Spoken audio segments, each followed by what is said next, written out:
Hey everyone, welcome back to the channel. So has all the synth heads been looking at this new Montage M?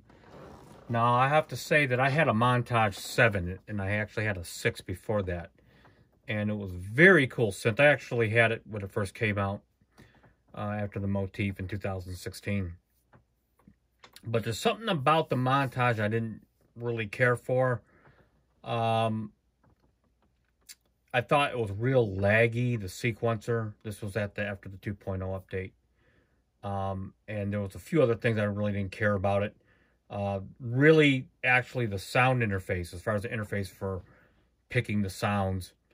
And you had the matrix up here on the right, which did make sense to have. It was more like a physical character, tactile surface that really ported over by the Motif series. And so I'm looking at this new one, and this is really the perfect Montage. This is really what the Montage should have been. And it looks very, very promising. I do like the expanded memory in there, because what I would do is I would port my own drum samples into the Montage and use that and some of my other synthesizer samples. And so if you're in the situation where you're looking for a performance tool, especially live, this thing is a beast, and it would work fantastic for it.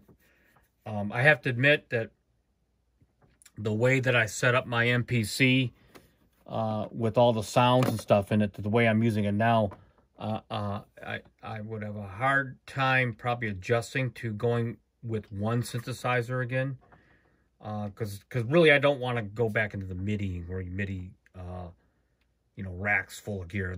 Those days are sort of over for me. I know it works for some people. I've seen it successfully work for others.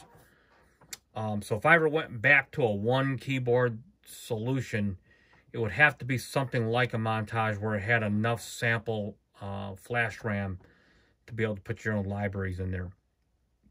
That being said, I talked about over last winter about Native Instruments coming out with sort of a complete version of their standalone in a workstation, which that never obviously metastasized. It actually turned into another controller, as you saw for the Mark III complete control. But it's exciting to see something to come out.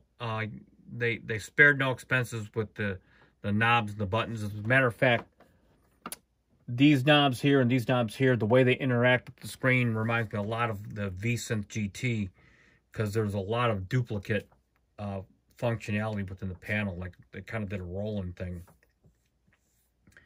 And so one other thing I want to leave you with this reaction video is that I still truly believe Korg is coming out with something that's truly a successor. We're not talking about the Nautilus now, but a successor to a premium workstation.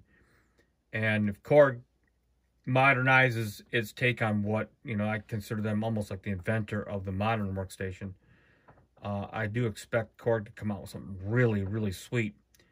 One last thing. What do you all think about the whole plug-in?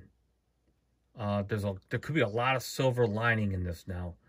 And Yamaha is not a big plug-in manufacturer, so I don't know how they're going to handle support for their VST/audio units plugin.